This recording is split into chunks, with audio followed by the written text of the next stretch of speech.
Hey there, folks. Welcome to our cozy nook of tales and adventures. Today, like every episode, we're unlocking the doors of imagination to explore new worlds, meet fascinating characters, and experience unique emotions. I promise to take you on an unforgettable journey through the power of words. So, get comfy, grab your favorite drink, snuggle into that perfect spot, and get ready to lose yourself in a new story. Leave the outside world behind for a while and dive with me into the depths of storytelling. If you enjoy our content and want to support the channel, consider hitting that subscribe button and giving the video a thumbs up. Now, without further ado, let's dive into today's story. Time fractured like glass when their powers collided. The ancient bridge of Moria, worn by the passage of countless dwarven feet over millennia, shuddered beneath them. The Fellowship watched in horror as the pale fire of Gandalf's staff met the crimson flame of the Balrog's sword, a meeting of primordial forces never meant to clash in the confines of mortal stone. "You shall not pass." The words hung in the stale air of Moria, not merely a command, but an invocation of power that reached back to the dawn of creation. As the bridge crumbled and both figures plummeted into the abyss, something extraordinary happened, something beyond the understanding of even the oldest elves. The fabric of reality, already threadbare in the depths where darkness had festered for too long, tore open. Gandalf and the Balrog, locked in their deadly embrace, fell not just through space, but through time itself. They tumbled through a shimmering vortex of memories and possibilities, the borders between what was, what is, and what might be dissolving around them. The Balrog's roar of fury transformed into something more complex: confusion, recognition, and the first stirrings of a consciousness long buried beneath corruption. When the maelstrom finally settled, they found themselves standing in a twilight realm that was neither Middle-earth nor any other place known to the children of Ilúvatar. The sky above them shifted between midnight blue and burnished gold, stars appearing and fading like uncertain thoughts. The landscape around them was fluid, mountains rising and falling like waves, forests growing and withering in the span of breaths. "Where have you brought us, Ol Rin?" The Balrog's voice was no longer the guttural roar that had echoed through Moria, but something older, more melodious, yet lined with bitterness. It spoke in a tongue that had not been uttered since before the shaping of Arda, using a name Gandalf had not heard in ages uncounted. The gray pilgrim straightened, his weathered face reflecting both surprise and a deep ancient wisdom. "Morithil," he replied, speaking the Balrog's original name. "I did not bring us here. We have fallen into the void between moments, a place outside the song." The Balrog's form flickered, the shadow and flame that had defined it for millennia briefly giving way to a tall, luminous figure of terrible beauty, before returning to its corrupted shape. Impossible. Such places exist only in the oldest tales, and yet, here we stand. Gandalf gripped his staff tighter, wary but curious. In this place, he sensed, the rules that governed their existence had changed. Here, perhaps, there was possibility that did not exist in the fixed world they had left behind. Around them, the landscape shifted again, and suddenly they stood upon a vast plain beneath a perfect sky. In the distance gleamed the silver towers of Almarain, the first dwelling of the Valar in Middle-earth, destroyed long before the first elf awoke beside Cuivi Nen. A memory, Gandalf murmured. "Not yours or mine, but the memory of Arda itself." The Balrog took a step forward, its fiery gaze fixed on the distant beauty. I remember this place. Before the darkness, before Melkor's whispers, its voice faltered, centuries of hatred momentarily eclipsed by something like longing. Before either could speak again, the scene dissolved, and they found themselves standing amidst the ruins of a great city. White towers crumbled into the sea as massive waves rose impossibly high on the horizon. The screams of men filled the air as the island of Enmenor, greatest kingdom of mortals, sank beneath the wrathful waves. The downfall, Gandalf said quietly. When the Valar themselves broke the world to prevent Ar-Pharazôn's folly, the Balrog watched impassively as humans ran futilely from their doom. Your precious mortals, it growled. Always grasping, always failing, yet always rising again, Gandalf countered as the scene shifted once more. Now they stood upon a battlefield not yet fought. Armies stretched as far as the eye could see, men, elves, dwarves, and creatures of darkness arrayed against each other beneath strange banners.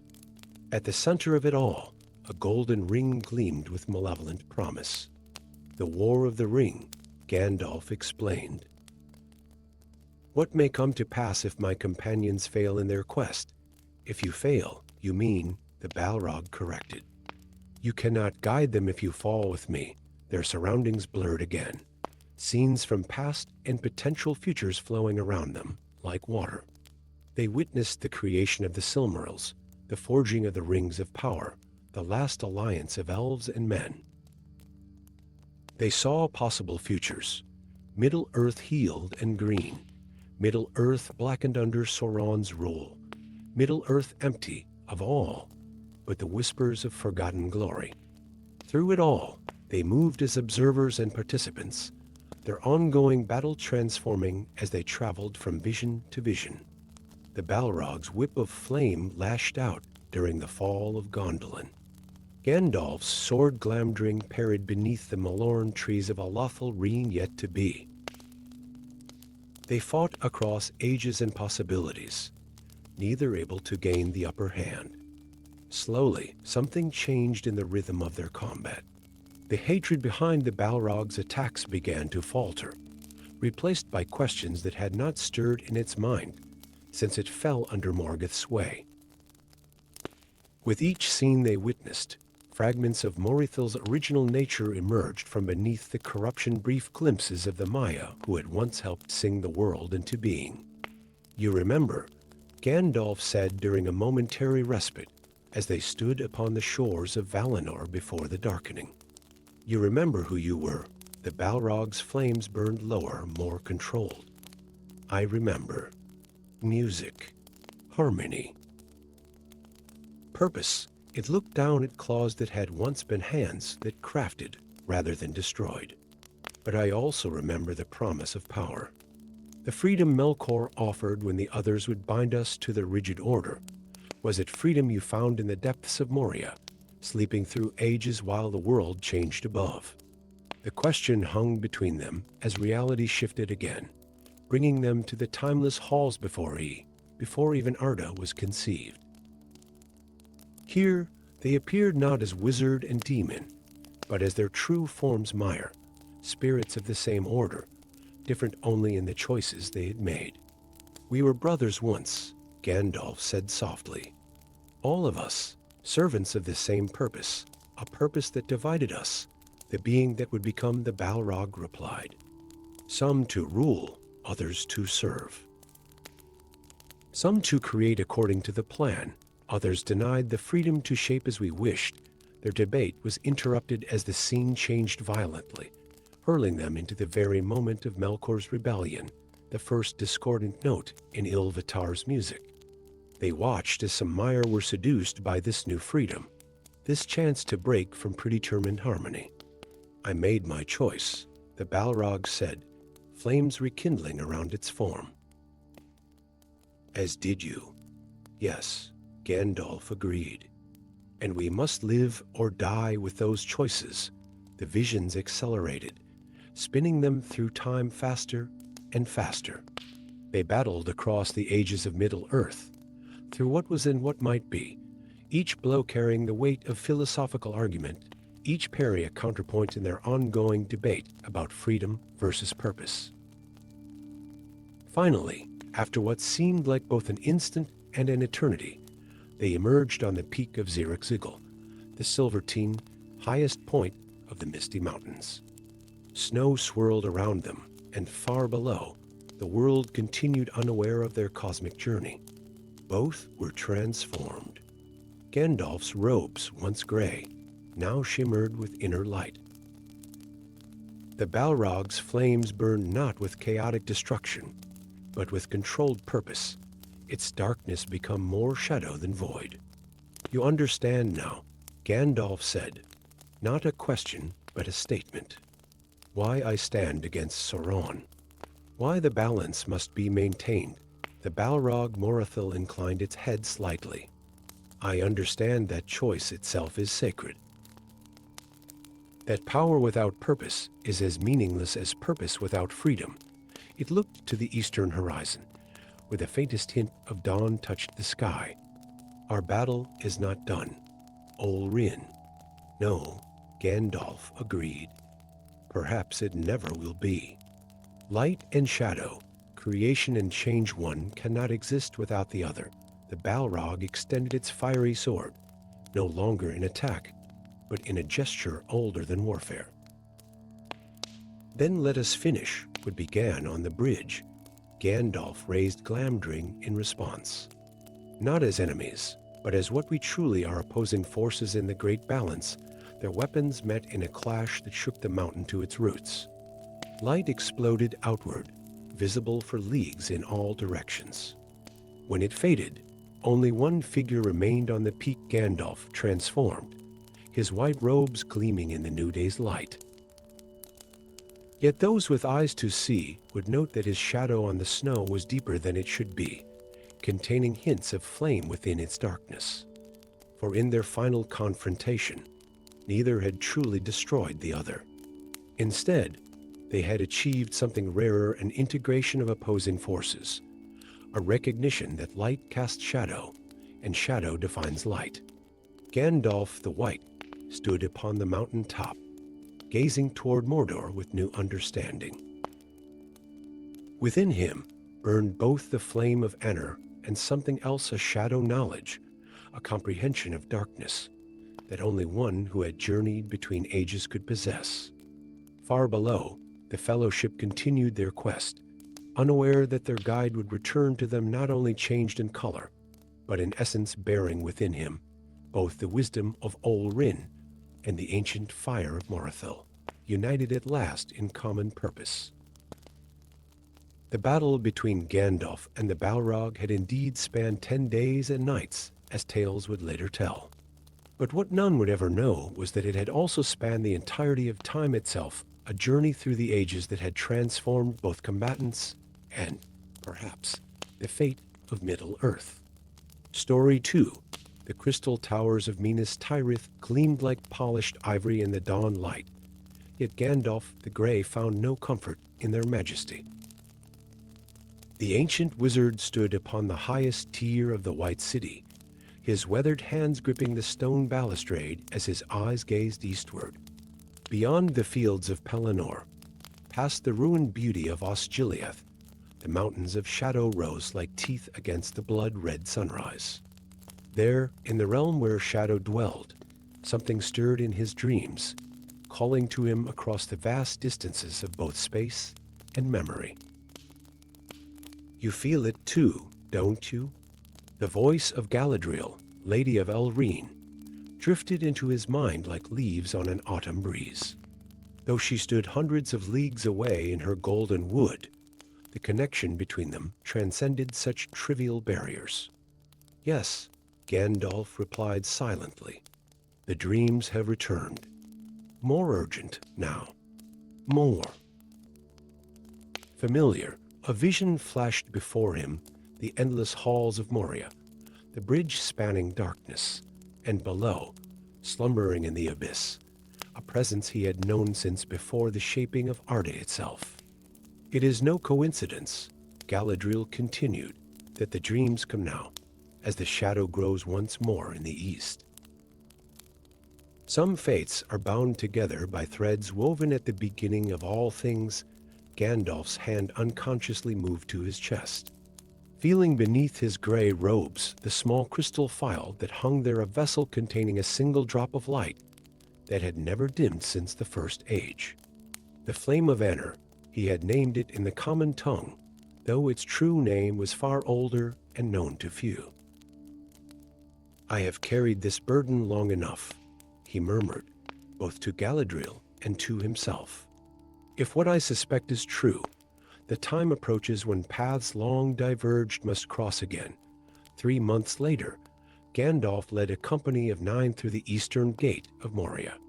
The Fellowship of the Ring, they called themselves bearers of the last hope of Middle-earth against the darkness of Sauron. Yet as they ventured deeper into the ancient dwarven kingdom, Gandalf felt the weight of a second, more personal quest pressing upon his heart.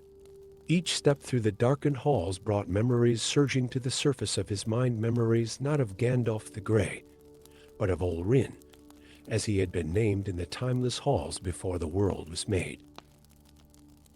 Memories of another being, one who had once shone as brightly as he, before the corruption of Morgoth twisted its essence into shadow and flame.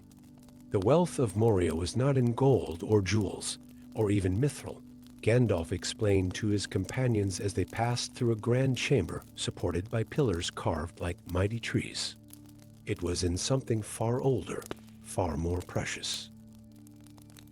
The dwarves delved too greedily and too deep, searching for the very essence that all used to give them life. Frodo Baggins, the ring-bearer, looked up at him with questioning eyes. "What do you mean?" Gandalf hesitated. How could he explain to these mortal beings that beneath the roots of the mountains lay a fragment of the imperishable flame itself, the primordial fire from which all creation sprang? How could he tell them that the creature they might soon face was not merely a demon, but a fallen guardian of that same divine flame?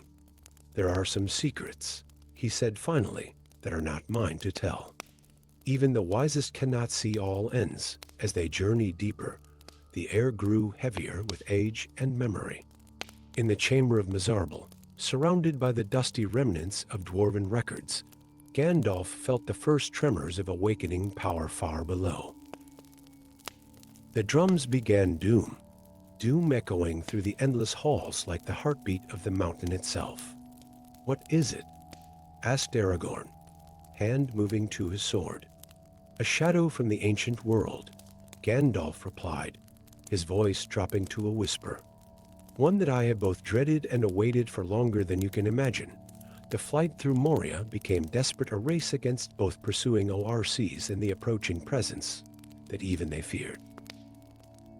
When at last they reached the narrow bridge of Moria, with safety visible on the far side, Gandalf knew the moment had come. "Go," he commanded the others. "This foe is beyond any of you." He turned to face the approaching darkness, and for the first time in thousands of years, beheld his ancient counterpart. The Balrog of Morgoth emerged from shadow, like a nightmare-given form, a creature of smoke and flame, crowned with fire, wielding a whip of many thongs in one hand and a blade of pure darkness in the other. Yet beneath the terrifying exterior, Gandalf perceived something else, a core of light, buried deep and corrupted, but not extinguished. "Aulindil," Gandalf whispered, using the name from before the breaking of the world. "What have you become?" The Balrog paused, its burning eyes fixed upon the wizard with something beyond mere hatred, recognition, perhaps, or the faintest glimmer of remembrance. In the depths of those flames, Gandalf saw confusion ripple across the ancient being's consciousness. Their confrontation on the bridge was both less and more than what witnesses would later recount. Yes, there were words of power spoken, a staff raised high, a declaration against passage. But beneath the visible battle lay a communion between two primordial spirits, a wordless exchange of memory and purpose. When the bridge cracked beneath them and both plummeted into the abyss, the real battle was only beginning. They fell through darkness immeasurable, beyond the deepest delving of the dwarves, to foundations of stone that even all had forgotten. There, in the crushing dark where no light had ever penetrated, Gandalf and the Balrog continued their combat not merely with sword and flame, but with will and memory. "You are a keeper of the flame," Gandalf spoke into the darkness as they grappled on a narrow ledge beside an underground lake, as black as night. "As was I. We were entrusted with its safekeeping before Arda was shaped." The Balrog's response came not in words, but in a surge of molten rage that nearly overwhelmed Gandalf's defenses. Yet within that fury, questions stirred ancient doubts long buried beneath millennia of hatred and corruption. Their battle carried them upward, through forgotten caverns and along sheer cliff faces. With each clash of power, Gandalf sought to reach the buried essence of the being that had once been his equal. "Remember the music," Gandalf urged as they fought amidst crystal formations that sang with their passage. "Remember your purpose before his whispers turned you aside. For endless days they struggled, a contest of endurance and will more than mere physical might." The Balrog's fury gradually gave way to confusion, its attacks becoming less certain as buried memories surfaced. By the time they emerged onto the peak of Zirek-Zigil, the endless stair behind them, both were changed by the journey. The mountain peak thrust into the open air like an island above a sea of clouds. There, beneath the infinite vault of stars that they had both beheld at the dawn of creation, the final confrontation would be decided. "Look up," Gandalf commanded, his voice hoarse from exertion, but carrying the authority of ages. "Look upon the stars that you helped to kindle.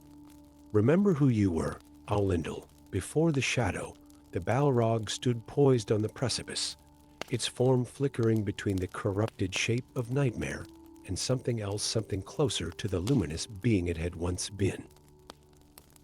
For a moment that stretched into eternity, it gazed upward at the wheeling stars. Gandalf seized this moment to draw forth the crystal phial from beneath his robes.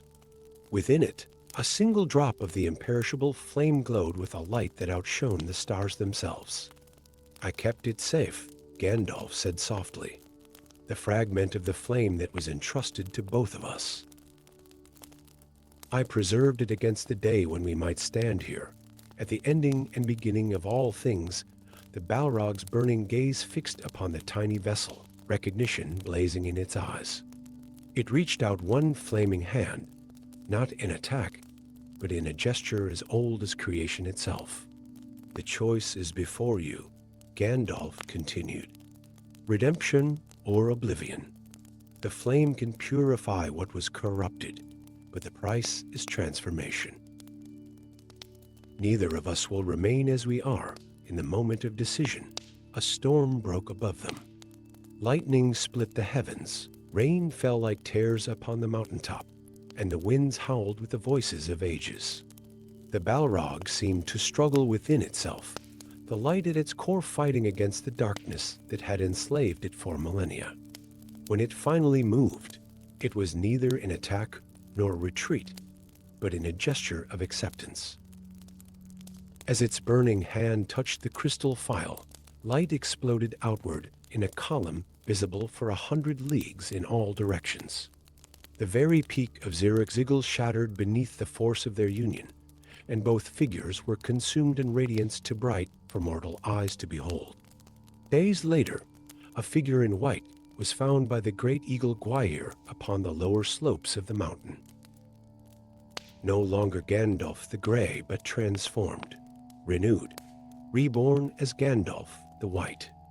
Yet those with eyes to see would note something different about him, a deeper understanding of shadow, a more complex wisdom that could only come from one who had confronted darkness and found the light within it. Of the Balrog, no trace remained save a single crystal embedded in the staff that Gandalf now carried, a crystal that shone with inner fire when darkness threatened. Whether the former guardian of the flame had been destroyed or redeemed into something new, not even the wise could say with certainty.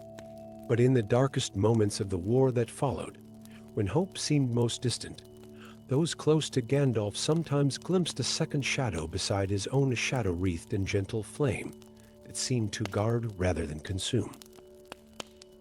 And in those moments, Gandalf would touch his staff and smile, as one who keeps a secret too profound for words.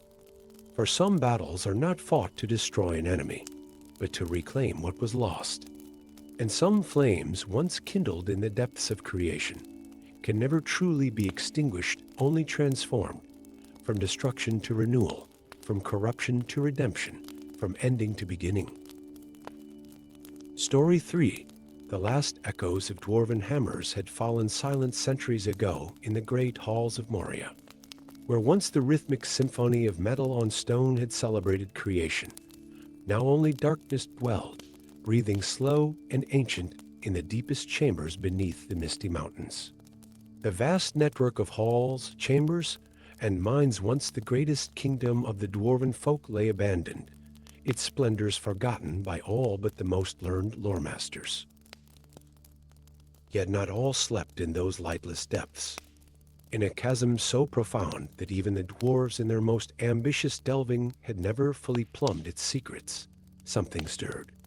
A presence that had slumbered through ages, uncounted, slowly rose to awareness, drawn from its dreamless sleep by the faint vibrations of footsteps far above. The disturbance was slight, nothing more than the careful tread of travelers crossing through the mountains rather than over them, but it was enough to rouse ancient memories and older hungers. Far above this stirring darkness, Gandalf the Grey led a company of 9 through the eastern gates of Moria.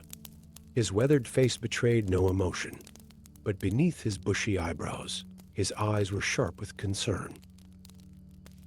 Each step deeper into the ancient kingdom sent ripples of premonition through his being, not as Gandalf the wandering wizard, but as Olrin, the Maya who had walked the undying lands before the breaking of the world.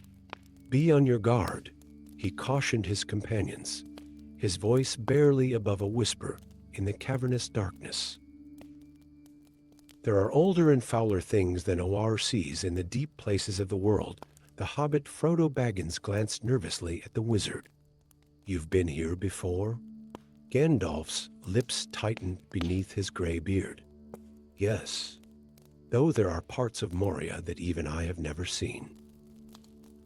The dwarves delved too deep in places, seeking mithril, the true silver that made their fortune, and their doom. What he did not say, what he could not explain to these mortal companions, was that he felt something more than danger ahead.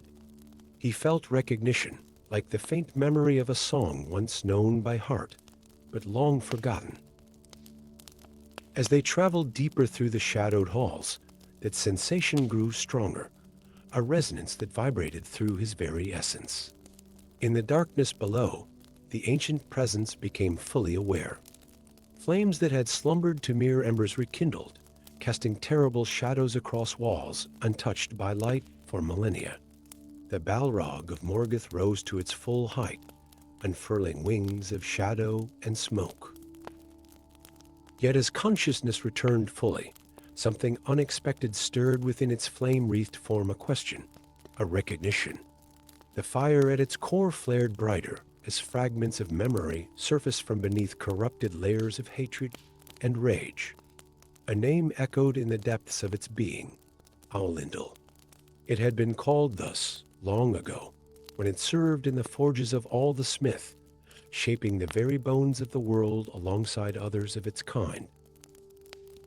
Before Melkor had come with promises of greater power and freedom from service. And with that memory came another, a face, a presence. One who had stood beside Aulindal in those ancient days. One who had chosen a different path when the discord began. Olrin. The fellowship's journey through Moria grew more perilous with each passing hour. Gandalf led them through galleries and stairways, navigating the labyrinthine kingdom with a knowledge that seemed to come from someplace deeper than memory. When they reached the chamber of Mizarbal, the Hall of Records, and found the tomb of Balin, Lord of Moria, the grim evidence of tragedy was carved into stone and written in blood on ancient parchments. It was there that the drums began, deep and ominous, pulsing like the heartbeat of the mountain itself. Doom, doom. What is that? Pippin whispered, his hobbit face pale in the dim light of Gandalf's staff. The wizard stood motionless, listening not just with his ears, but with senses far keener, honed across thousands of years. What he felt sent a chill through him, unlike anything he had known since the elder days. A presence I have not encountered since before the breaking of the world, he said quietly. Something that should have remained buried in the depths of time. The attack came swiftly than ORCs and cave trolls, forcing them to flee through the eastern halls toward the bridge of Moria. Yet Gandalf knew they were merely the harbingers of something far more ancient. The true awakening was still to come. As they raced across the narrow stone bridge, spanning a bottomless chasm, Gandalf finally felt at the full presence of what approached. Heat like the breath of a forge rolled before it, driving even the ORCs back in terror. Shadow and flame took form in the archway beyond the bridge, coalescing into a figure that towered above them, wreathed in darkness and crowned with fire. A Balrog, Gandalf said, and in that moment of naming, a profound recognition passed between the two primordial beings. A demon of the ancient world, the Fellowship fled across the bridge at Gandalf's command, all save the wizard himself. He stood alone on the narrow span of stone, staff raised, sword gleaming cold and white in his other hand. "You cannot pass," he declared, his voice no longer that of an old man, but carrying the authority of a power from beyond the circles of the world. The Balrog's response was to draw itself up to its full height, spreading wings of shadow from wall to wall. Yet in its burning eyes, something flickered beyond rage, a momentary hesitation, a glimmer of recognition. "I am a servant of the secret fire, wielder of the flame of Aenir," Gandalf continued, each word laden with power and meaning beyond what any mortal present could comprehend. It was not merely a declaration, but a reminder both to himself and to the creature before him. The Balrog drew its fiery sword and brought it down upon Gandalf, only to meet a sphere of impenetrable force that surrounded the wizard. The sword shattered in an explosion of fragmented light. "Go back to the shadow," Gandalf commanded. The Balrog took another step forward onto the bridge, brandishing a whip of many thongs that cracked and hissed with flame. But still that flicker of hesitation remained in its eyes, a moment of doubt amidst millennia of hatred. "You shall not pass." Gandalf's voice thundered through the cavern as he struck his staff upon the bridge. For an instant, nothing happened. Then, with a crack that echoed like the breaking of the world, the stone beneath the Balrog's feet gave way, and the demon plummeted into the abyss. Yet in its falling, the Balrog's whip lashed upward one final time, wrapping around Gandalf's ankle and pulling him over the edge after it. The wizard hung for just a moment, looking into the horrified eyes of his companions. "Fly, you fools," he gasped, and then he too was gone, falling into darkness after his ancient counterpart. They fell through void and shadow, beyond the deepest minds of the dwarves, beyond even the roots of the mountains.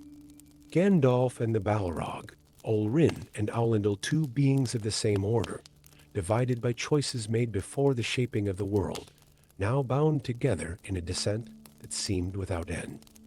As they fell, something strange occurred.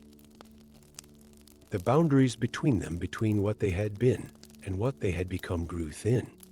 Memories flowed between them, like water finding its level, the music of the Aenir that had created the world, the shaping of mountains and valleys under the guidance of all, the corruption of Melkor that had turned harmony to discord. Aulindil, Gandalf spoke, not with his voice, but with his essence. "Do you remember when we stood together in the forges of all? When we helped shape the very stone that now surrounds us? The Balrog's fires dimmed slightly, confusion rippling through its corrupted form. Ol Rin. The response came not in words, but in impression, the faintest echo of what it had once been. Yes, Gandalf confirmed. Though the children of Ilúvatar call me Gandalf now. As they named you Durin's Bane after you fled the ruin of Angband, for untold time they fell, and in that falling, they spoke as they had not done since before the first age of the world. The Balrog's rage ebbed and flowed like a tide, sometimes threatening to consume them both in flame, other times receding enough to reveal glimpses of the being it had been before corruption. The world has changed. Aulindil Gandalf told it as they plummeted past caverns untouched by any light save the Balrog's flames. Morgoth is gone, cast beyond the walls of night. Sauron alone remains of the great powers of darkness, and even he is diminished, bound to the form of his ring, Sauron. Again, the impression rather than words. The lieutenant lives still? Yes, and seeks to dominate all free peoples of Middle-earth. That was my task, to guide them against his darkness. A task now interrupted by our reunion. Eventually, their endless fall brought them to the very foundations of the earth, where water and fire existed in perfect balance. An underground lake stretching beyond sight, black as onyx, smooth as glass.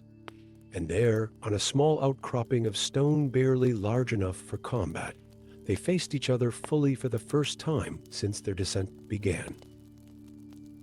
The Balrog's form had changed during their fall. The shadow and flame remained, but now they fluctuated, sometimes revealing glimpses of a more noble shape beneath, tall and radiant, a smith of the Aenir, as it had been in the beginning. I wield the flame of Aenir, Gandalf said aloud, drawing his sword once more. The white blade gleamed with an inner light that reflected across the dark waters. The true flame, uncorrupted by darkness. It can destroy you utterly, or it can cleanse what was corrupted. The Balrog's whip lashed out, cracking against the stone where Gandalf had stood a moment before. But the attack lacked the conviction of their earlier confrontation. Doubt had taken root in the ancient being doubt and memory. Their battle raged across the lightless lakeshore, each clash of power sending shockwaves through the foundations of the earth. Days passed, or perhaps weeks' time had little meaning in those depths. Slowly, Gandalf pressed the Balrog back, not merely with force of arms, but with reminders of what it had once been.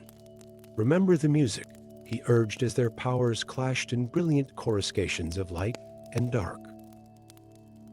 Remember your purpose before his whispers turned you aside, when at last they found the endless stair, that impossible span of steps leading from the deepest depths back to the high peaks of the mountains. Their combat took on a different quality. With each level they ascended, the Balrog's fires burned differently, less the consuming rage of destruction and more the controlled flame of creation it had once wielded in all as service. By the time they emerged onto the peak of Zirak-Zigil, the mountain called Silvertine by men, both were transformed by their journey. The Balrog's wings no longer spanned from shadow to shadow, but had condensed into a more defined form. Its eyes, still flame-filled, now held something that had been absent for ages uncounted: awareness, recognition, the first stirrings of choice. "Here we stand," Gandalf said, his gray robes tattered, his body weary but his spirit undiminished. "Beneath the same stars we helped to kindle. The choice lies before you, Aulindil. Redemption or final darkness." The Balrog gazed upward at the wheeling stars, seeing them truly for the first time since its corruption. Its form flickered more rapidly now, the shadow and flame sometimes giving way entirely to glimpses of its original radiance. When the final clash came, it shook the very peak of Zirak-Zigil. Lightning split the heavens, drawn to their confrontation like moth to flame. The Balrog's fire met Gandalf's light in an explosion that could be seen for 100 leagues in all directions. And in that moment of ultimate union, something impossible occurred, a transference, a purification. The corrupted fire that had driven the Balrog for millennia found its way home to its original source, the secret fire from which all legitimate creation sprang. The shadow burned away like mist before the morning sun. When silence finally returned to the mountaintop, only one figure remained, not Gandalf the Grey, but a wizard transformed, clothed in robes of purest white. Yet those with eyes to see would note that his staff now bore a core of flame visible only in certain lights, of flame that burned clean and true, as it had at the foundation of the world. Of the Balrog, no physical trace remained. Yet sometimes in the years that followed, when Gandalf the White worked his greatest magics against the darkness of Sauron, observers would catch glimpses of a second presence that moved with him, a being of light rather than shadow, of creative fire rather than destructive flame. For some falls lead not to destruction, but to redemption. And some flames, once cleansed of corruption, can find their way home to their original purpose at last. Story 4. The ancient bridge of Moria shattered like glass beneath their feet, its stone fragments tumbling into the bottomless dark. As the Fellowship watched in horror from the far side, Gandalf the Grey and the Balrog of Morgoth plummeted together into the abyss, locked in a deadly embrace that had begun in ages long forgotten. "Fly, you fools!" Gandalf's final command echoed against the cavernous walls as darkness swallowed him whole. The company fled, bearing their grief like a physical wound, unaware that the wizard's fall marked not an end, but the beginning of a battle more ancient and profound than any fought in living memory. They fell through darkness absolute, through caverns unmeasured and unnamed. The Balrog's wings of shadow stretched wide, its flames illuminating grotesque sculptures of stone that had never known light.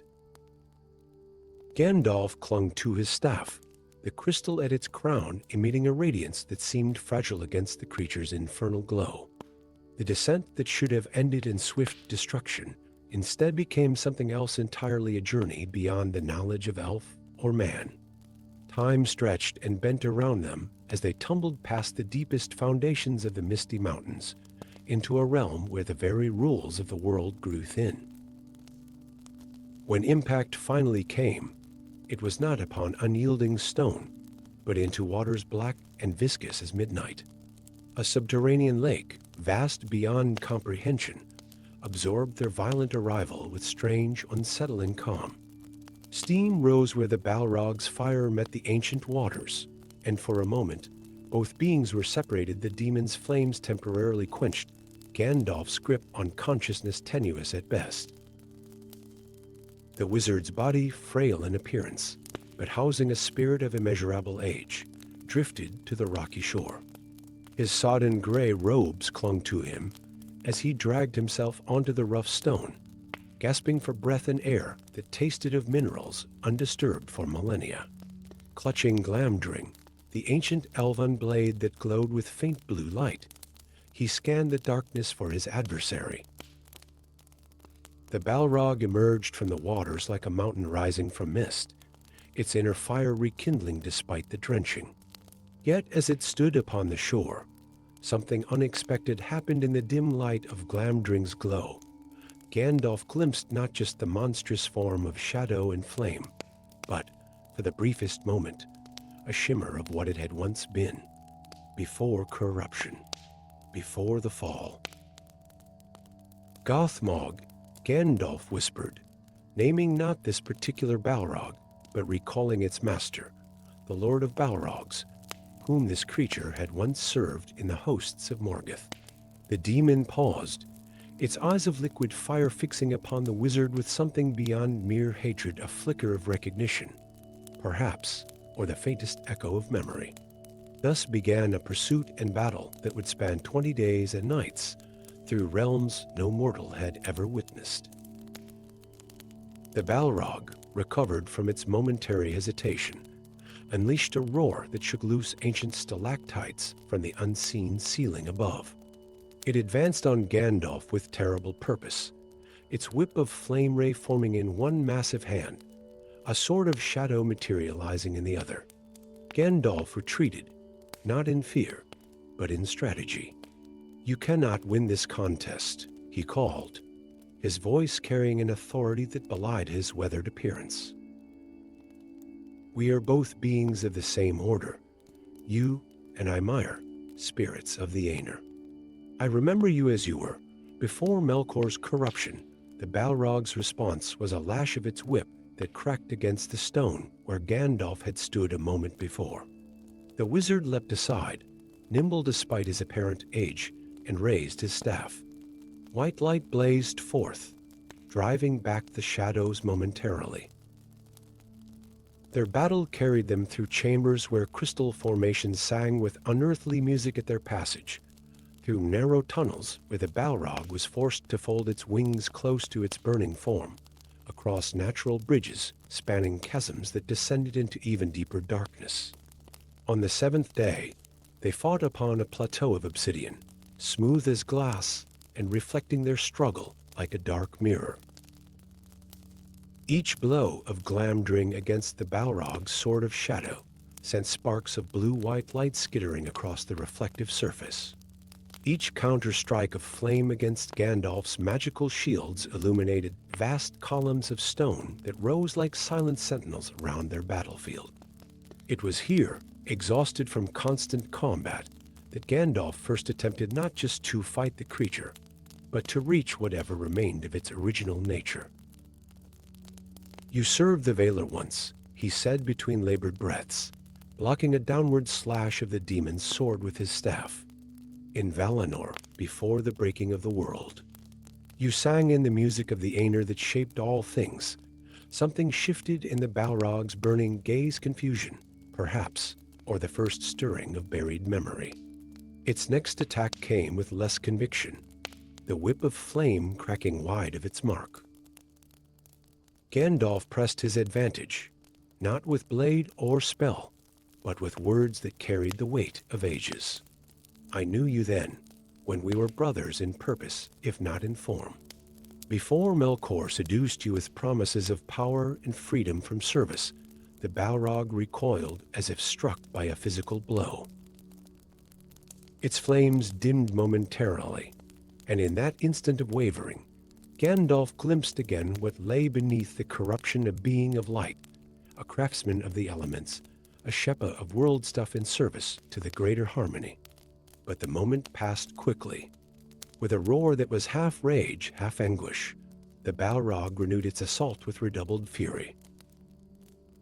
Gandalf was driven back to the edge of the obsidian plateau, nearly toppling into the abyss beyond, before summoning a wind that carried him to a narrow stairway cut into the cavern wall. Thus began their ascent from the deepest places, a climb that would become legend, though none would witness it save the ancient stones themselves. The Endless Stair, the dwarves had named it in ages past, a spiraling marvel of engineering that connected the roots of the mountain to its highest peak. Thousands upon thousands of steps, each one carved with precision from the living rock, winding ever upward through the heart of the misty mountains. On the 12th day, halfway up the Endless Stair, they paused on a wide landing where a spring of crystal water bubbled from the rock face. Gandalf, his strength flagging despite his immortal spirit, cupped his hands and drank deeply of the pure water. The Balrog watched from 20 steps below, its fire casting wild shadows across the curved walls of the stairwell.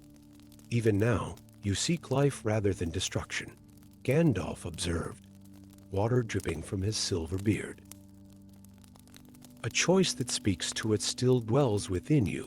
The Balrog made no response save a low rumble that might have been contemplation, or merely the shifting of its fiery form. But it did not attack as Gandalf rested, and when the wizard finally rose to continue the climb, the demon followed at a distance that suggested pursuit, but not immediate threat. Their ascent grew more arduous as they climbed higher. The air thinned, and even Gandalf's lungs burned with the effort. The Balrog's flames burned lower, conserving energy as the thin atmosphere provided less fuel for its fire. By the 18th day, they had reached heights where occasional cracks in the mountain's shell admitted shafts of pale daylight, the first either had seen since their fall from the bridge of Moria. It was in one such illuminated chamber, where a cascade of sunlight spilled through a fissure onto a floor of white quartz, that the Balrog finally spoke not in words as mortals understand them, but in a rumbling vibration that Gandalf as a Maya could perceive as language. I remember. Just 2 words, but they carried the weight of millennia. Gandalf paused on the stair, turning back to face his pursuer. "What do you remember?" he asked quietly. "Music, light, purpose." The concepts flowed from the Balrog's consciousness to Gandalf's halting and uncertain, like a language long forgotten. "Yes," Gandalf nodded. "Before the discord, before the choice, for a long moment, they regarded each other across the divide of steppes not as enemies, but as beings who had witnessed the shaping of the world and now found themselves in roles they could never have foreseen in those ancient days." "Why do you serve them still?" The Balrog's question came with a surge of images, men and elves and dwarves, their brief lives like candles against the eternal darkness. "Because in their briefness burns a beauty we can never know," Gandalf replied. "Because in their freedom to choose lies the purpose of all creation." The Balrog's response was a renewal of combat, but different now, testing rather than destroying, questioning through action rather than intent to annihilate. As they continued their climb through the 19th and 20th days, their battle became almost a dance, a physical dialogue between beings who had existed since before the world took shape. When at last they emerged onto the peak of Zirek-Zigil, the Silvertine, the highest pinnacle of the Misty Mountains, the world spread before them in breathtaking vastness. Snow swirled around them, and far below, clouds drifted like islands in an ocean of air. The sun was setting, painting the western sky in hues of flame that rivaled the Balrog's own. Here, Gandalf turned to make his final stand, Glamdring gleaming in one hand, his staff raised high in the other. The Balrog approached more slowly now, its form shifting between monstrous shadow and something more defined, more reminiscent of its original nature. "This ends now," Gandalf declared, his voice carrying the authority of one who had witnessed the birth of stars, either in destruction or in transformation. "The choice is yours, as it has always been." The Balrog unfurled its wings one final time, stretching them wide against the crimson sky. In its burning eyes, Gandalf saw conflict, the corruption of Morgoth warring against the original harmony of its creation. Their final clash shook the mountaintop with thunder that echoed across leagues. Lightning joined their battle, drawn to the primal energies they unleashed upon each other.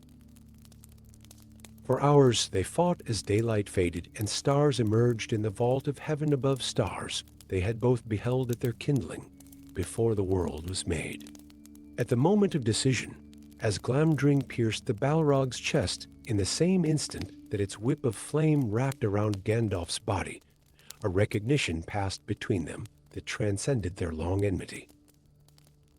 In the Balrog's dissolving form, Gandalf glimpsed not just what it had been, but what it might have remained had choices been made differently in the dawn of time. As darkness took Gandalf and his spirit fled temporarily from the circles of the world, he carried with him not just victory, but understanding, the knowledge that even in the most corrupted being, a spark of original purpose might still remain, waiting only for the right moment to reignite. Days later, when Gwaihir, the Windlord, found a figure in white robes upon the mountaintop, it was not Gandalf the Grey who returned to the world of the living, but Gandalf the White, transformed by death, and by the wisdom gained in his long battle beyond the abyss. And if, in certain lights, his shadow sometimes suggested wings unfurled in memory of his fallen adversary, only the wizard himself would know the truth of what had transpired during those 20 days and nights beneath the roots of the mountains, where darkness and light had met and recognized themselves in each other at last. Story 5. Moonlight spilled through the ancient window of Elrond's library, illuminating dust motes that danced like tiny stars above weathered tomes and scrolls of forgotten lore. Amid this constellation of knowledge sat Merwin, apprenticed to see Arden the shipwright, her fingers tracing the faded runes of a manuscript so old its parchment threatened to crumble beneath her touch. The young half-elven woman had been searching for days through Rivendell's vast collection, guided by whispers of dreams and fragments of vision that pulled her towards some hidden truth. "There must be more," she murmured, frustration lacing her melodic voice as she carefully turned another brittle page. The text before her, written in an archaic form of Quenya that few still remembered, spoke of the earliest days of Middle-earth, when powers now legendary walked freely upon the land. A soft footfall at the doorway interrupted her concentration. Glorfindel, the golden-haired elf lord who had returned from the halls of Mandos in ages past, regarded her with eyes that held the light of the two trees of Valinor. "You search still for answers about the Astari," he observed, moving into the chamber with the fluid grace of his kind. Merwin nodded, not bothering to hide her purpose. There are inconsistencies in the history's things that make no sense, unless she hesitated, uncertain whether to give voice to her theory. "Unless?" Glorfindel prompted, taking a seat across from her at the ancient oak table. "Unless Gandalf and the Balrog of Moria shared a connection far deeper than antagonists who happened to meet upon a bridge." The words tumbled out in a rush, as if she feared they might vanish if held too long unspoken. The text here speaks of the Mire who served the Valar before the shaping of Arda. It names those who followed all, the smith among them, one called Ol Rin, Gandalf's true name, Glorfindel acknowledged with a slight nod. "This is known, though spoken of rarely, yes, but look here." Merwin's finger traced a list of names, some familiar from legend, others lost to all but the most ancient memories. It names another who served alongside him, Morinhutter, Darkness Slayer, yet later, when it recounts those who followed Melkor into rebellion, the same name appears with a mark of corruption upon it. Glorfindel's eyes narrowed as he leaned forward to examine the faded text. His expression shifted from curiosity to concern. "You believe this Morinhutter became the Balrog that Durin's folk awakened beneath Moria?" "I believe they were brothers in service before the breaking of the world," Merwin confirmed. "And if I am right, there may be more to Gandalf's fall in Moria than even the wise have guessed." The elf lord sat back, his gaze distant with memory. "There are depths to this world's history that even the eldest of us have forgotten. But come," he rose suddenly, decision made. "There is one who might confirm your theory, though reaching him will not be without peril." Merwin's heart quickened. "Who?" "The oldest dwarf memory in Middle-earth, the keeper of Moria's records, who escaped the awakening of the Balrog and now dwells in solitude in the hidden valleys beyond Erebor." Glorfindel's expression was grave. "If any still living can speak to the truth of what happened when Gandalf confronted the Balrog upon the bridge of Moria, it would be Durin's loremaster." 3 weeks later, Merwin stood before a door carved directly into the living rock of a remote mountainside. The journey from Rivendell had been arduous across the misty mountains, through the dark eaves of Mirkwood, and finally north along the running river to this isolated valley where few ever ventured. Glorfindel had accompanied her as far as the borders of Mirkwood before urgent matters called him back to Rivendell. Now she faced the final leg of her quest alone, armed only with knowledge, determination, and the silver ring Elrond had given her as proof of her purpose. 3 times she knocked upon the stone door, using the pattern Glorfindel had taught her the ancient greeting of one scholar to another. For long moments, nothing happened. Then, with a grinding of stone against stone, the door swung inward to reveal a chamber illuminated by crystal lamps that seemed to burn with living light. Few come seeking Farin son of Borin in these latter days. The voice emerged from shadows at the back of the chamber, deep as the roots of mountains, yet cracked with immeasurable age. Fewer still arrive bearing the token of Elrond half-elven. A figure shuffled forward into the light, a dwarf so ancient that his white beard nearly touched the floor, despite being tucked into his belt, his eyes roomy yet sharp with awareness that belied his years. Merwin bowed respectfully. "I seek knowledge of events that transpired in Moria during the reign of Durin Vi. When darkness was awakened in the deep places, the ancient dwarf's eyes narrowed. Many seek tales of the bane of Durin, but few for the right reasons. What is your purpose, daughter of 2 kindreds? To understand a connection I believe existed between Gandalf the Grey and the creature he confronted upon the bridge of Moria, a connection that predates the creation of the world as we know it, for a long moment." Farin studied her as if measuring the worth of her soul. Then, with a sigh that seemed to carry the weight of centuries, he gestured her to enter.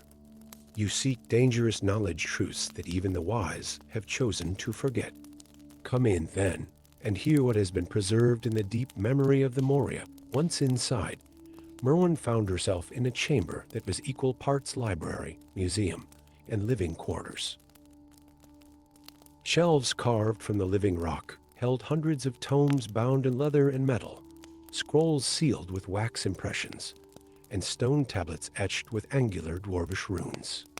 Display cases contained artifacts of bewildering antiquity, fragments of weapons, jewelry, and tools from ages long past. "Sit," Farin commanded, indicating a low chair beside a hearth where embers glowed. He lowered himself with painful slowness into a larger seat opposite, reaching for a wooden box on the table between them.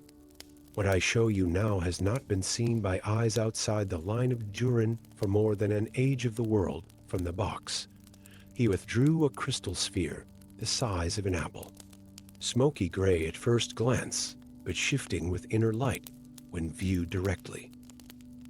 "A palantar?" Merwin gasped, recognizing the general form if not the specific nature of the seeing stone. "No," Farin shook his head. "Older and rarer. The dwarves call it Osbad Bear the Memory Stone, created by Durin I himself when he founded Moria in the deeps of time. It captures and preserves the memories of those who use it, storing them for generations to come." His gnarled fingers caressed the surface with reverence. "Before he died, the last surviving witness to the awakening of Durin's bane committed his memories to this stone." Merwin's breath caught. "May I? That is why you are here." Farin placed the stone on a small pedestal between them. "Place your hands upon it and open your mind. The stone will show you what it knows, though whether you will find the answers you seek, I cannot say." With trembling fingers, Merwin reached out and touched the cool surface of the memory stone. For a heartbeat, nothing happened. Then the smoky interior of the crystal cleared, and she found herself plunging into darkness, more absolute than night. She stood in a vast chamber carved from black stone, illuminated by the ghostly blue glow of luminous fungi. Dwarven miners worked a deep seam of mithril, their picks striking in rhythmic precision against the rock face. One blow landed differently than the others, the sound hollow, as if striking a cavity beyond. Within moments, the miners had opened a small hole in the rock wall. A foul wind issued forth, carrying the scent of ancient fire and something else, a presence long dormant, but now stirring to wakefulness. The dwarves backed away in alarm as the opening began to glow with an inner light, the color of blood. The scene shifted. Now she witnessed the flight of the dwarves from the deeper halls, the spreading panic as something pursued them through the ancient kingdom. Glimpses of shadow and flame, growing stronger with each passing moment. The fall of Durin Vi, slain by the very evil his people had unleashed. Another shift, and Merwin found herself in the chamber of Mizarble, the Hall of Records, as a lone dwarf scribe hurriedly copied texts from ancient tomes while sounds of battle echoed from beyond the doors. As he worked, he spoke aloud, recording his own observations for posterity. "It knows these halls," the scribe muttered as he wrote, "not as an invader, but as one returning to a place once known. The oldest records speak of the founding of Moria, how during I was guided to this place by lights that danced upon the surface of Keld's ram. But what the records do not say, what has been passed down only through the secret history of the lore masters, is that Durin was not the first to dwell beneath these mountains." The scribe paused, listening to the distant sounds of conflict before continuing both his writing and his narration.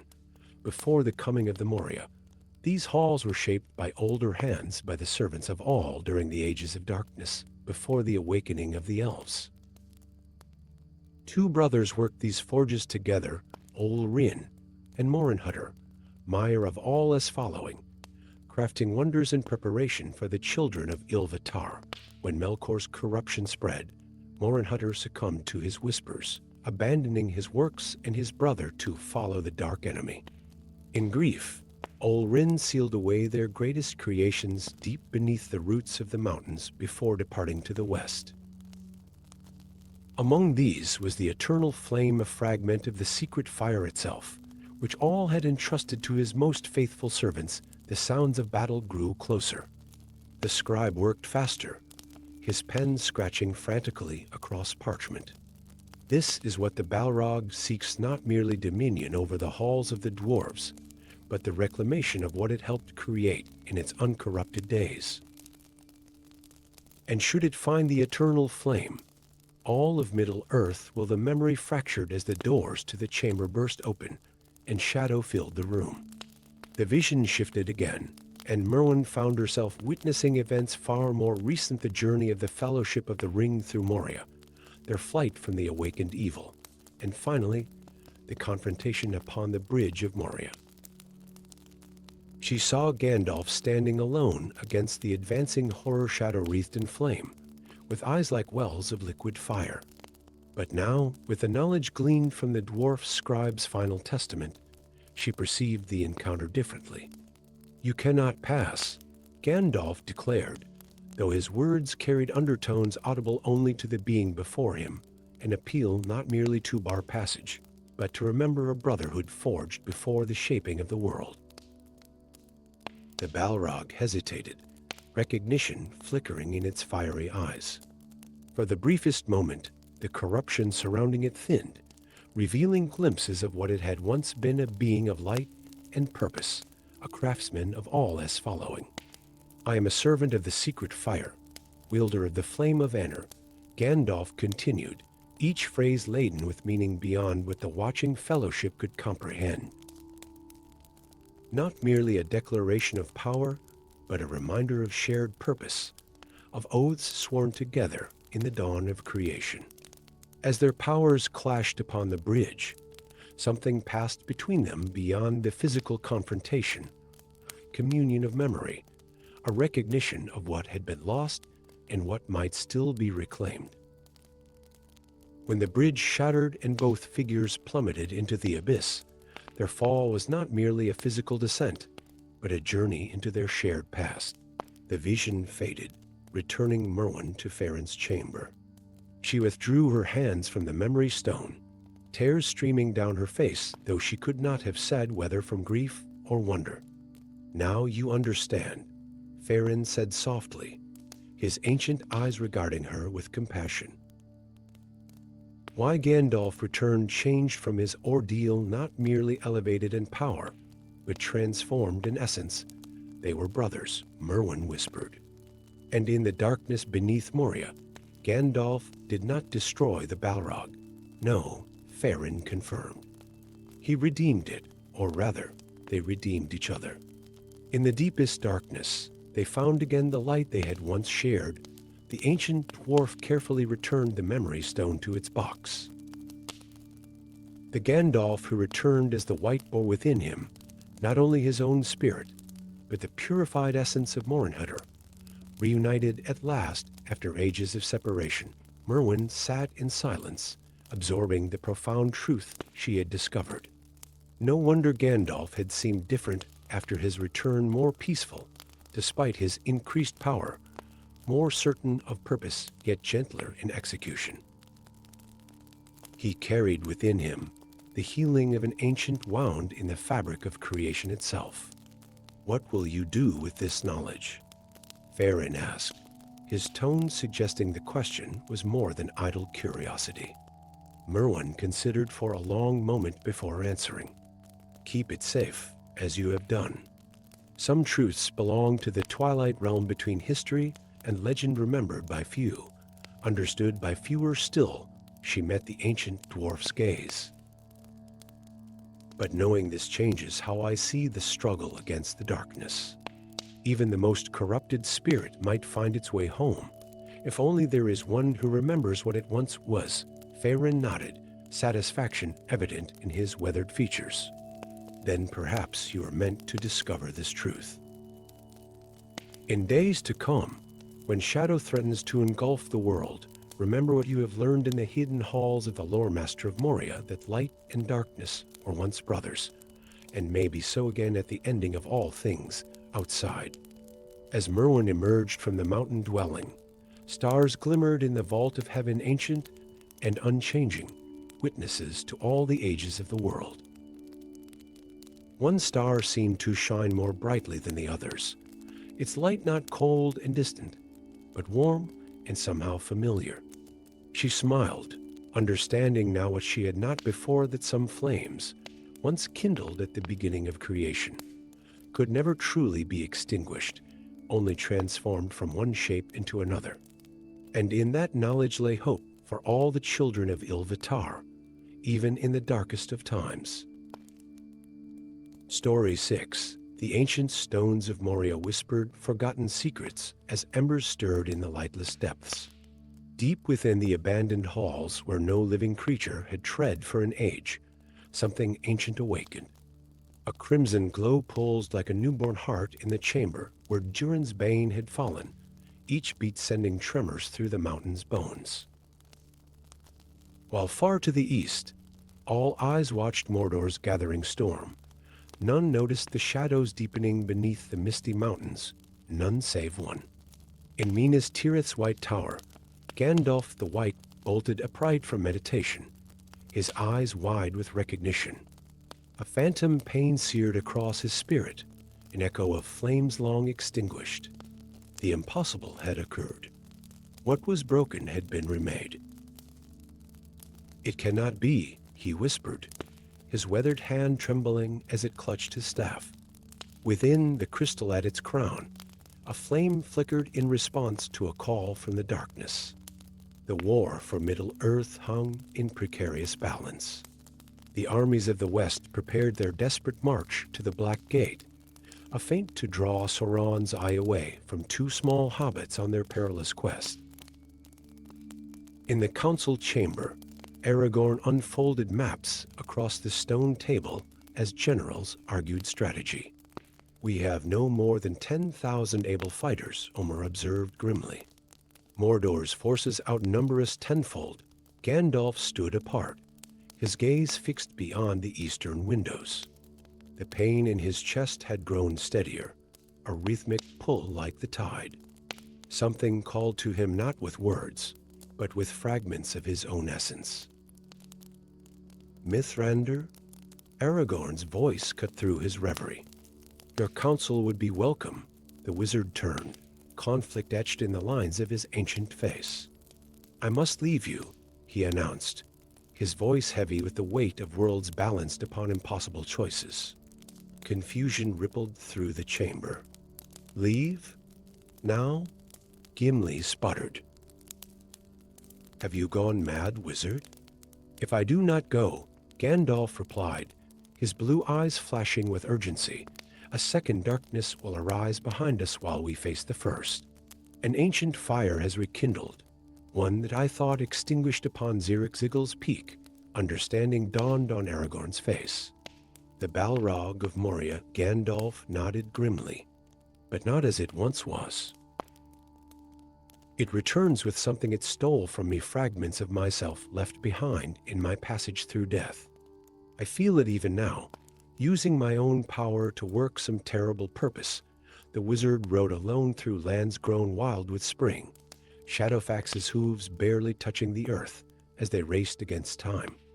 Beneath his white robes, Gandalf's heart beat in unwelcome synchrony with the presence growing stronger with each league westward. He had died defeating the Balrog. Olorin's spirit temporarily sundered from flesh before the Veiler returned him with greater purpose. But in that sundering, something had been left behind. 3 days later, he stood before the eastern gate of Moria, the cruel memory of Balin's failed colony hanging heavy in the twilight air.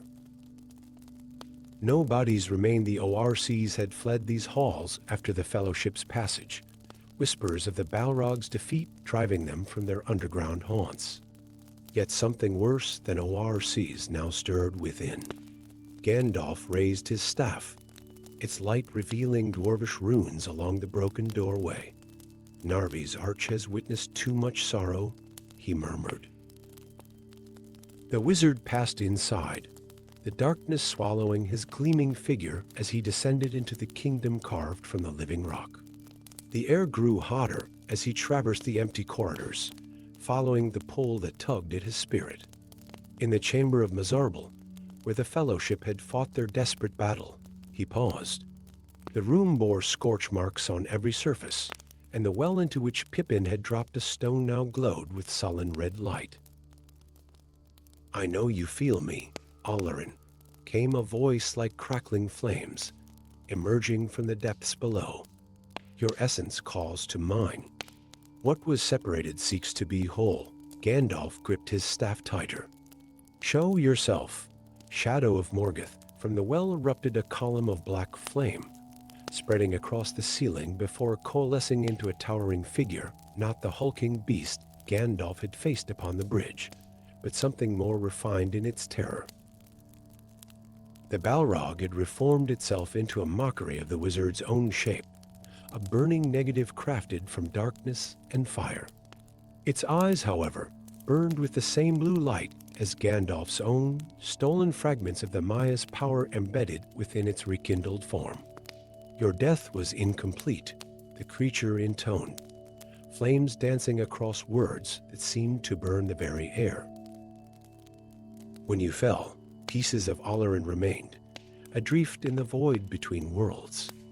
I consumed them to restore myself." Gandalf's expression remained stern, though inwardly he recoiled at the abomination before him, part of himself corrupted and twisted into serving this ancient evil. "What purpose drives you now, creature of shadow?" "Your master Morgoth is cast beyond the doors of night." The Balrog's mouth stretched into a terrible approximation of a smile. "Not forever." It extended a flaming hand, upon which rested a small object that seemed to devour light, a shard of obsidian carved with runes older than Arda itself. "The Mornemarth," it explained, watching recognition dawn in Gandalf's eyes. "The Black Destiny, a key forged before the First Age to break the Circo de when the moment was right. The Circo, the walls of the world," Gandalf breathed. "You seek to breach the boundary that keeps Morgoth in the void. With your power melded to mine, the key awakens," the Balrog confirmed. "While the eye looks east to his precious ring, we shall open a door in the west." Appropriate, is it not?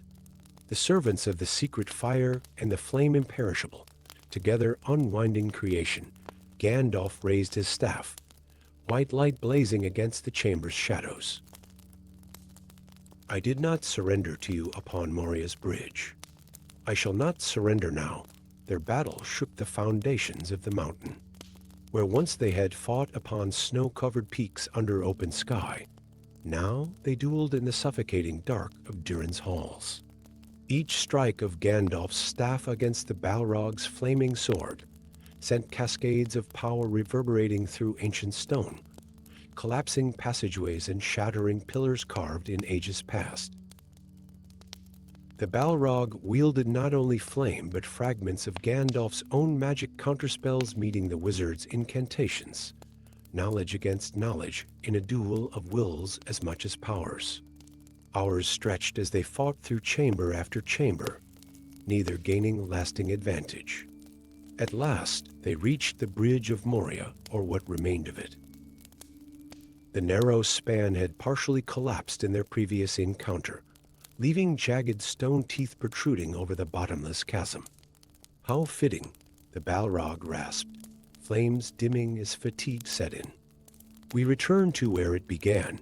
Gandalf, equally drained, leaned heavily upon his staff. This is where it must end. The Balrog lunged forward. The Mornemarth clutched in its burning hand. Gandalf met the charge, his sword glamdring singing through the air to clash against the Balrog's blade. They locked together at the bridge's edge, neither yielding. You cannot destroy me without destroying the part of yourself I carry, the Balrog hissed, its blue-flamed eyes inches from Gandalf's face. I know, the wizard replied with sudden calm. In a move that surprised even the ancient demon, Gandalf dropped Glamdring and reached forward with his bare hand, plunging it directly into the Balrog's chest. Fire engulfed his arm, blackening robes and searing flesh, but still he pushed deeper, fingers closing around something cold amidst the flames, the Mornemarth key. The Balrog howled, attempting to recoil, but Gandalf had snared not only the key, but the fragments of his own essence embedded within the creature. With terrible purpose, he began to pull. What are you doing? The Balrog shrieked, its form destabilizing as blue flames poured from its chest into Gandalf's outstretched hand. Taking back what is mine, Gandalf answered through gritted teeth, and accepting what must be, the wizard drew the stolen fragments of himself back into his being, but with them came portions of the Balrog's own essence. Darkness intertwining with light in a fusion neither had anticipated. The Mornemarth key, caught between them, shattered into dust. The Balrog's form collapsed inward, flames extinguishing as its substance was absorbed into the wizard. Gandalf fell to his knees upon the broken bridge, white robes now streaked with veins of shadow, his staff's crystal glowing with mingled white and crimson light. He felt the darkness within him, caged but conscious the Balrog's rage and hunger, now bound to his own spirit. The price of victory was eternal vigilance against the shadow he now carried. Slowly, painfully, Gandalf rose to his feet. The war against Sauron still hung in the balance. His friends still needed him. And now, with the threat of the Mornemarth eliminated, he could return to them. As he made his way from the darkness of Moria into the daylight beyond, Gandalf glanced at his reflection in a still pool. His eyes remained blue, but within them flickered a ring of flame, a reminder of the balance he must now maintain for all his remaining days in Middle-earth. Fire and shadow, he whispered to himself. Light and darkness. Perhaps this is how it was always meant to be. The white wizard, not entirely white anymore, mounted Shadowfax and turned east toward Mordor, toward his waiting companions, toward the final confrontation with Sauron. Within him, darkness and light engaged in their eternal dance, neither fully victorious, neither entirely defeated. Just as it had always been in Arda, since the first notes of the Ainulindal rang through the void.